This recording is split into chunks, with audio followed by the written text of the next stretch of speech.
নমস্কার। প্রসঙ্গ বাংলায় আপনাদের স্বাগত। আহ, বাংলা উত্তাল হয়ে উঠেছে, বাংলার ইন্টেলেকচুয়ালরা উত্তাল হয়ে উঠেছেন। দুটি সিনেমা, একটি টেলিকাস্ট চালু হয়েছে বিভিন্ন হলে, সেটা দেখানো হচ্ছে। সেই সিনেমাটি অক্ষয় কুমার অভিনীত কেশরী 2 চ্যাপ্টার 2।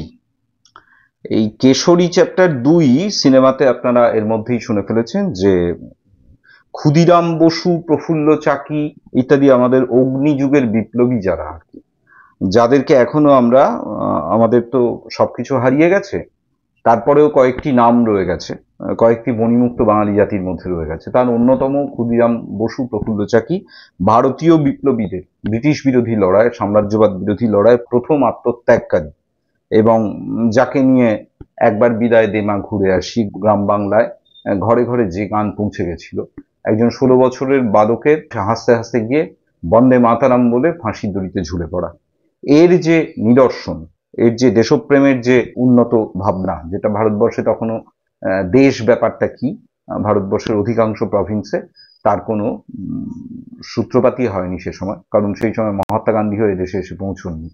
তো সেই সময় ক্ষুদিরাম বসু, প্রফুল্ল চাকির এই যে আত্মত্যাগ, যা এখনো আমাদের গর্বিত করে, শত দারিদ্র শত কিছুর পরেও যে কটি মণিমুক্ত আমাদের রয়েছে রাসবিহারী বাঘাযতীনের মতন, তাদেরকে নিয়ে আমরা গর্বিত হই, আর কিছু আমাদের নেই। কিন্তু বিষয়টা হচ্ছে যে আমরা রিসেন্টলি দেখতে পাচ্ছি যেটা, যে এই উত্তরপ্রদেশ বা গোবলয়, তারা একদিক দিয়ে যেমন রাজনৈতিক আগ্রাসন চালাচ্ছেন, নানা কায়দায় বাংলাকে দখল করা এক অর্থে বা সর্ব অর্থে, তার একটা প্রয়াস যেমন চলছে, তার সাথে সাথে আরেকটা বিষয় যেটা চলছে সেটা হচ্ছে যে বাংলার যে সাংস্কৃতিক ঐতিহ্য, বাংলার যে অন্যান্য যা কিছু ঐতিহ্য রয়েছে, সেগুলোকে চুরি করে নেওয়া।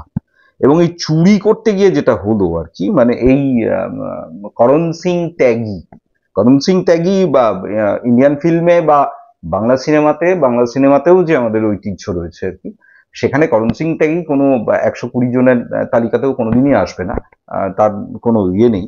করণ সিং ত্যাগী 2009 সাল সম্ভবত মুম্বই থেকে তিনি ইয়ে করেন, হচ্ছে ল পাশ করেন, এলএলবি পাশ করেন। তারপরে তার বাবা পুলিশের আধিকারিক ছিলেন। ফলত যেটা হয়ে থাকে, তিনি বিলেতে যান, হাওয়ার্ডে যান পড়তে, এবং সেখান থেকে এলএলএম করেন। তারপরে কিছুদিন ল প্র্যাকটিস করেছিলেন, তারপর সফল হননি, এবং সফল না হওয়ার দরুন আর কি তিনি অবশেষে তার স্ট্রিম চেঞ্জ করে সিনেমাতে আসেন আর কি। এবং সিনেমাতে এসে তিনি প্রথমে দুটি ফিল্মে অ্যাসিস্ট্যান্ট ডিরেক্টরের কাজ করেছিলেন। তারপরে এই কেশরী 2 এটি হচ্ছে সম্ভবত তার ডেবিউ ফিল্ম, এবং এই ফিল্মের জন্য তিনি 4 বছর ধরে, তার সাক্ষাৎকারে তিনি টাইমস অফ ইন্ডিয়াতে এটা বলেছিলেন, একটি সাক্ষাৎকারে, সেই সাক্ষাৎকারে তিনি বলেছিলেন যে পোস্ট ট্রুথ বিশ্বে যেহেতু সত্য ঘোলা হয়ে যায়, সত্য এবং অসত্য গুলিয়ে যায়, তো সেই কারণে তিনি সত্যের অন্বেষণ, জালিয়ানওয়ালাবাগের যে ঘটনা, সেই সত্যের অন্বেষণে একজন নামজাদা ব্যারিস্টার, তার এটা ফিকশনের কাহিনীর ব্যারিস্টার, সেটা নিয়ে আমার কোনো আগ্রহ নেই। আমি এসব থার্ড গ্রেডের সিনেমা দেখিও না, কোনো দেখতে চাইও না, কোনোদিন দেখবও না।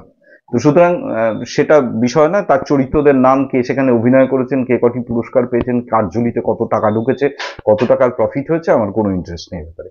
কিন্তু বিষয়টা হচ্ছে যে যেটা, মানে ওই সাক্ষাৎকারটা কেন আমি বলছি, যে সেখানে উনি বলেছেন যে সত্যকে যেহেতু গুলিয়ে দেওয়া হচ্ছে আজকের পৃথিবীতে, সে কারণে প্রকৃত সত্যের সন্ধানে তিনি নিজেই টাইমস অফ ইন্ডিয়াতে জানিয়েছেন যে 4 বছর ধরে Indian freedom fight, Indian British বিরোধী যে লড়াই, সেই লড়াইয়ের যে ইতিহাস, সেই নিয়ে গভীর অধ্যয়ন করেছেন, এবং ইন্ডিয়ান আর্মির মধ্যে থেকে যে 1915 সালে যে গদর মুভমেন্ট যেটা তৈরি হয়েছিল রাসবিহারীর নেতৃত্বে, সেই বিষয়টাকে প্রেক্ষাপট হিসেবে ধরে তিনি একটি সিনেমা তৈরি করতে চান। এবং জালিয়ানওয়ালাবাগে যেহেতু একটা বড় গণহত্যা ঘটেছিল, সেই গণহত্যার বিরুদ্ধে প্রকৃত রিপোর্ট, এইটা জনসমক্ষে নিয়ে আসা, সেইটার একটা চেষ্টা তিনি এই ফিল্মের মধ্যে দিয়ে চালিয়েছেন।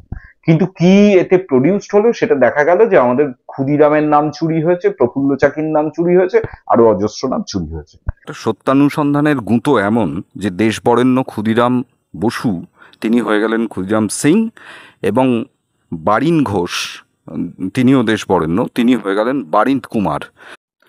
বারিন ঘোষ সম্পর্কে একটুখানি বলে দিই, সকলেই জানেন, তবে ক্ষুদিরাম যতটা পরিচিত বাঙালি সমাজে, বারিন ঘোষের পরিচিতি কিছুটা কম। বারিন ঘোষ ঋষি অরবিন্দ ঘোষের ভাই। বারিন ঘোষ 1880 সালে ইংল্যান্ডে জন্মগ্রহণ করেন এবং তারপরে তিনি রাজনারায়ণ বসুর দৌহিত্র, এবং তারপরে তারা ভারতবর্ষে চলে আসেন। এবং বিষয়টা হচ্ছে 1906 সালে তিনি যুগান্তর দলের প্রতিষ্ঠাতা, এবং এই যুগান্তর দলের পক্ষ থেকেই যে অনুশীলন সমিতি গড়ে ওঠে, সেই অনুশীলন সমিতিতে প্রফুল্ল চাকি এবং ক্ষুদিরাম বসু এরা দুজন যখন কিংসপোর্টের ওপরে বোমা হামলা করেন, এবং তারপরে আলিপুর বোমা মামলা যেটা শুরু হয়, সেই আলিপুর বোমা মামলায় ক্ষুদিরামের ফাঁসি হলেও, বারিন ঘোষ গ্রেপ্তার হলেও তার বিরুদ্ধে প্রত্যক্ষ প্রমাণ না থাকায় ব্রিটিশ তাকে ফাঁসি দিতে পারেনি। তার বদলে তাকে সেলুলার জেলে 1909 সালে সেলুলার জেলে তাকে বন্দী হিসেবে পাঠানো হয়। 1915 সালে বারিন ঘোষ জেল থেকে পালিয়ে যান, জেল ভেঙে, কিন্তু তারপরে আবার গ্রেপ্তার হন। 1920 সালে তার মুক্তি হয়, এবং তারপরে তিনি ঋষি অরবিন্দের সাথে ওই আশ্রমে যোগদান করেন আর কি। ঋষি অরবিন্দের যে আশ্রম, সেখানে যোগদান করেন। পরবর্তীতে তিনি সাংবাদিকতার কাজে যুক্ত হয়েছিলেন, এবং সেই সাংবাদিকতায় তিনি দৈনিক বসুমতী পত্রিকার সম্পাদনা করতেন। দ্য স্টেটসম্যানের সাথে যুক্ত হয়েছিলেন। দ্য ডন বলে যে পত্রিকাটি, সেটার তিনি প্রতিষ্ঠাতা সম্পাদক। এত নানাবিধ কাজকর্মের মধ্যে দিয়ে তিনি স্বাধীন ভারতে 1959 সালে তিনি শেষ নিঃশ্বাস ত্যাগ করেন। তো বারিন ঘোষ আমাদের বাংলার যে ব্রিটিশ বিরোধী লড়াই, সেই লড়াইয়ের অন্যতম একটি উল্লেখযোগ্য নাম। তার বদলে যে নামটা এসেছে, খুব এটা মানে খুব ইন্টারেস্টিং ব্যাপার। মানে এ হচ্ছে যে ইতিহাস তো আসলে কাউকেই ক্ষমা করে না। যে একটা নাম এরা পছন্দ করেছিল, আসলে তো সেই ইতিহাস চেতনা নেই। সেই লোকটির নাম ওরা দিয়েছে কৃপাল সিং। এই কৃপাল সিং নামে ইন্ডিয়ান হিস্ট্রিতে, ইন্ডিয়ান ফ্রিডম ফাইটের হিস্ট্রিতে দুটি নাম পাওয়া যায়। একটি নাম রাসবিহারীর সাথে বিশ্বাসঘাতকতা করেছিল গদর মুভমেন্ট, যেটা আর কি, যেটা রাসবিহারীর পরিকল্পনা ছিল যে প্রথম বিশ্বযুদ্ধ শুরু হয়ে যাওয়ার পরে ব্রিটিশ বিরোধী যে অবস্থানে যারা রয়েছেন আর কি, জার্মানি, জাপান ইত্যাদি এই জাতীয় যে শক্তিগুলো, আরো বিভিন্ন দেশ ছিল যারা প্রথম বিশ্বযুদ্ধে অংশগ্রহণ করেছিল, এবং সেই সময় টালমাটাল অবস্থা, ব্রিটিশ সাম্রাজ্যকে রক্ষা করবার জন্য খোদ ব্রিটেনে এই পরিস্থিতি তৈরি হচ্ছে। একদিকে ফ্রান্স, জার্মানি এরা নৌবহর নিয়ে বেরিয়ে পড়ছে, এরকম একটা সময় দাঁড়িয়ে সে রাসবিহারী পরিকল্পনা করেছিলেন যে ভারতবর্ষের ইন্ডিয়ান আর্মি বলতে, ইন্ডিয়ান আর্মির বড় বড় অফিসাররা তারা সবাই ব্রিটিশ ছিল, ইংরেজ ছিল, কিন্তু নিচে যত সাধারণ হাবিলদার এবং অন্যান্য এই জাতীয় পদে যত ছিল ভারতীয়, তাদের সাথে দীর্ঘদিন ধরে একটা নেটওয়ার্ক তৈরি করে রাসবিহারী নিজে এই যোগাযোগটা তৈরি করেছিলেন, যে এবং তাদেরকে বুঝিয়েছিলেন যে ভাই দেখ, তোরা যে রাইফেল তুলছিস, কার বিরুদ্ধে তুলছিস? এই দেশটা তো আমাদের। তোরা যদি রাইফেলের নলটা ঘুরিয়ে দিতে পারিস ব্রিটিশদের দিকে, তাহলে আমরা কালকেই স্বাধীনতা ঘোষণা করতে পারবো। এবং এই গদর মুভমেন্টের যে দিনক্ষণ, যেটা এটা 1915 সাল 21শে ফেব্রুয়ারি, এই 21শে ফেব্রুয়ারি ভোরবেলায় রাসবিহারীর নেতৃত্বে এই বিদ্রোহটা ঘটবার কথা ছিল। কিন্তু ঘটনা হচ্ছে তার ঠিক দুদিন আগে কৃপাল সিং নামে পাঞ্জাবের এক ইনফ্যান্ট্রি বাহিনীর একটি ছেলে, যে ব্রিটিশ ইনফ্যান্ট্রি বাহিনীতে কাজ করতো এবং যে এই পরিকল্পনার কথা জানতো, রাসবিহারী নেটওয়ার্কে সেও জেনেছিল, কিন্তু সে দিন কয়েক আগে ব্রিটিশ কর্মকর্তাদের সেই বিদ্রোহের খবর দিয়ে দেয়, এবং বিদ্রোহ শুরু হওয়ার 48 ঘন্টা আগে থেকেই গ্রেপ্তারি শুরু হয়, এবং 40-45 জনকে ফাঁসি দেওয়া হয়েছিল, মৃত্যুদণ্ড দিয়েছিল ব্রিটিশরা। এবং রাসবিহারী, আপনারা জানেন, পরবর্তীতে জানেন যে রাসবিহারীকে পুলিশ কোনোভাবেই ধরতে পারেননি।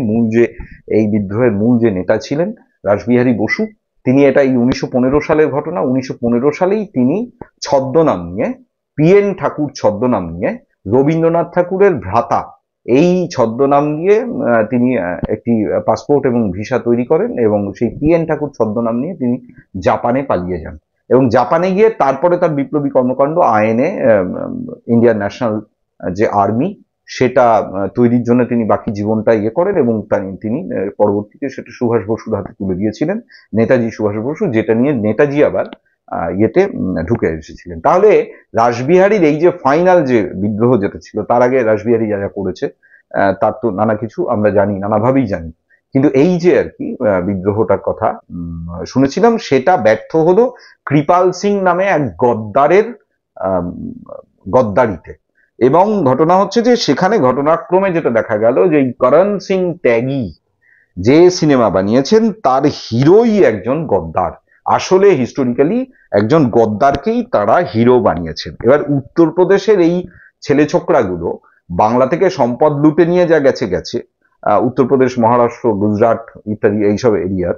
এবং বাঙালিও যেহেতু ওদের চেহারায় একটু চাকচিক্য বেশি বলে বাঙালি ওদের কাছে পায়ের কাছে লুটিয়ে পড়ে। আজকে থেকে নয়, এটা 1000 বছর বা 1500 বছরের ইতিহাস। এই সময় থেকে বাঙালি এই সাম্রাজ্যবাদীদের কাছে আর কি নত হওয়ার জন্য বাঙালি খুব অভ্যস্ত হয়ে গেছে। এবার বাঙালি সব চলে গেছে। আমরা এর আগেও একাধিকবার বলেছি যে কলকাতা শহরে একজনও বাঙালি নেই যিনি 100 জন বড় লোকের তালিকার মধ্যে পড়েন।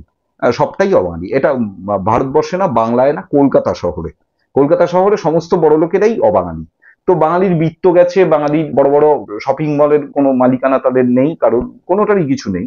কিন্তু বাঙালির পড়ে রয়েছে কয়েকটি নাম মাত্র, যে তার ইতিহাস, সেইগুলো এইবার এরা চুরি করা শুরু করেছে। বাদ বাকিটা হয়ে গেছে, বা কলকাতা শহরের অর্ধেক জমির মালিক অবাঙালিরা, উত্তরপ্রদেশ অথবা গুজরাট বা মহারাষ্ট্রের লোকেরা। এখন যেটা পড়ে রয়েছে, 1908 সালে ক্ষুদিরাম বসুর মতন একটি নাবালক, সে যখন আত্মত্যাগ করছে, তখন উত্তরপ্রদেশের পাকা মাথারা জাতীয়তাবাদ কাকে বলে জানে না, যে ওই অবধি তাদের পাঠ হয়নি। তো সেই সময়ের ঘটনার সেই সময় নায়কটিকেই তারা চুরি করে নিচ্ছে।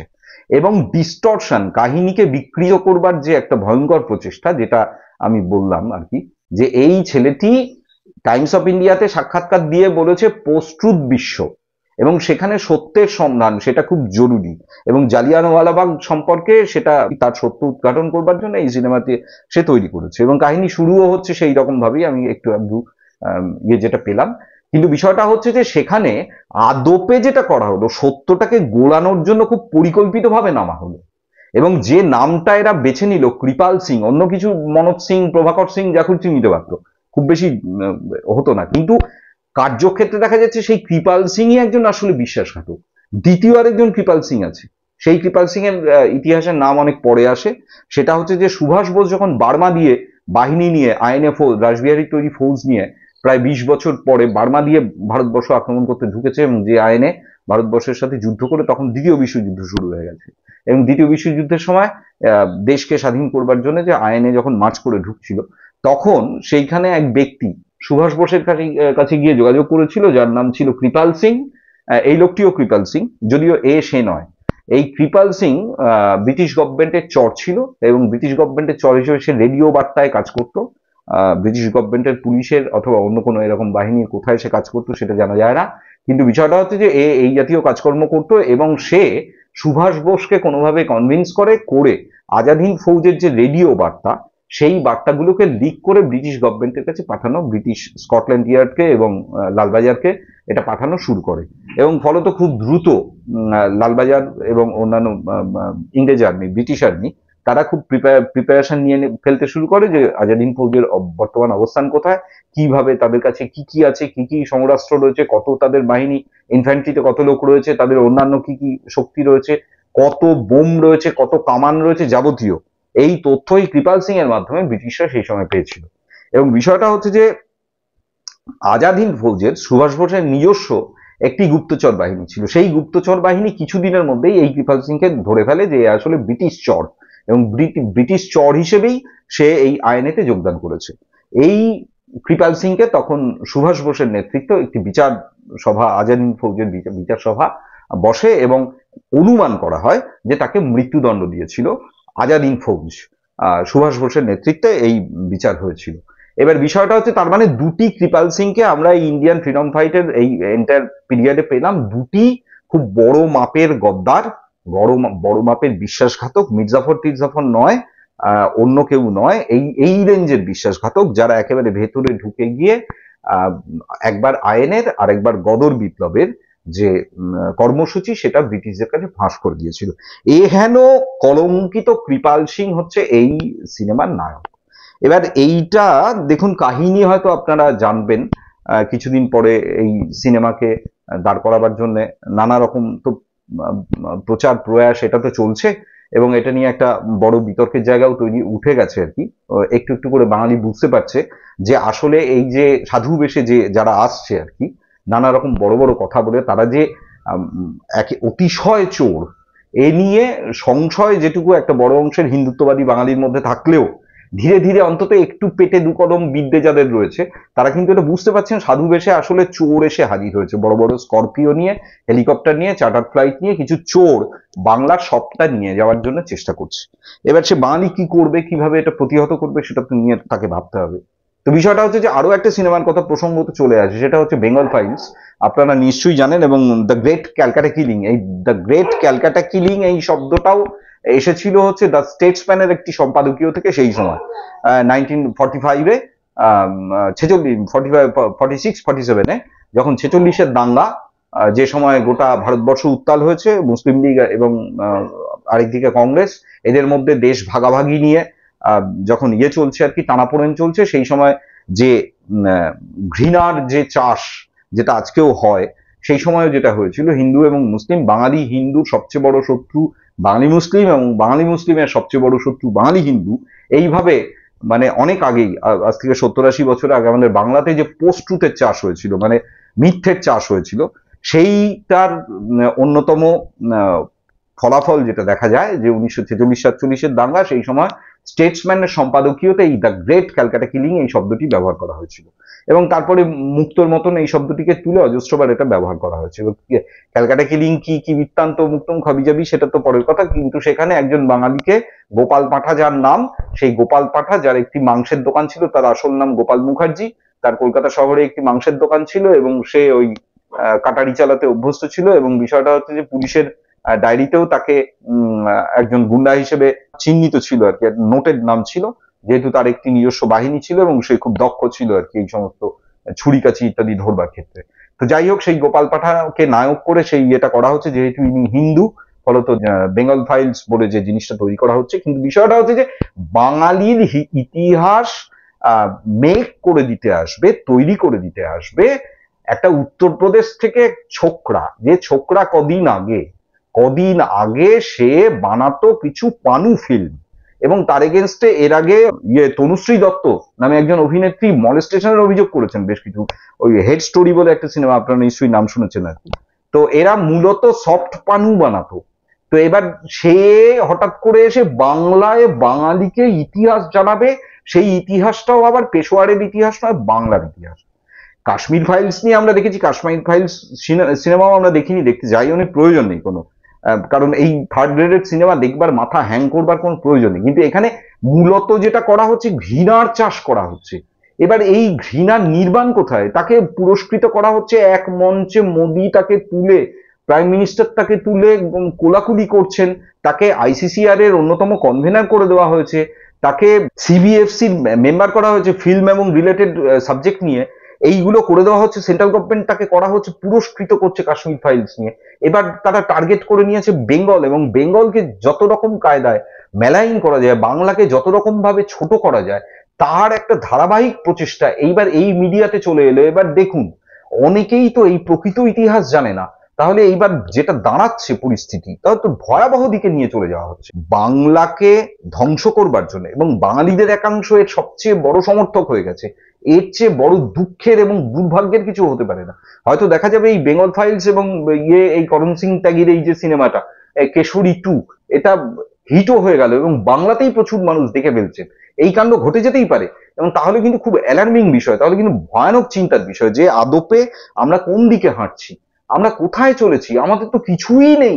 সত্যিই তো বাঙালির এখন হাড়ি চড়ে না, কোনো কলকারখানায় নেই পশ্চিমবাংলায় যেটার মালিক বাঙালি, কোনো বড় ব্যবসা নেই যেটার মালিক বাঙালি। বাঙালির তো সমস্ত হারিয়ে গেছে।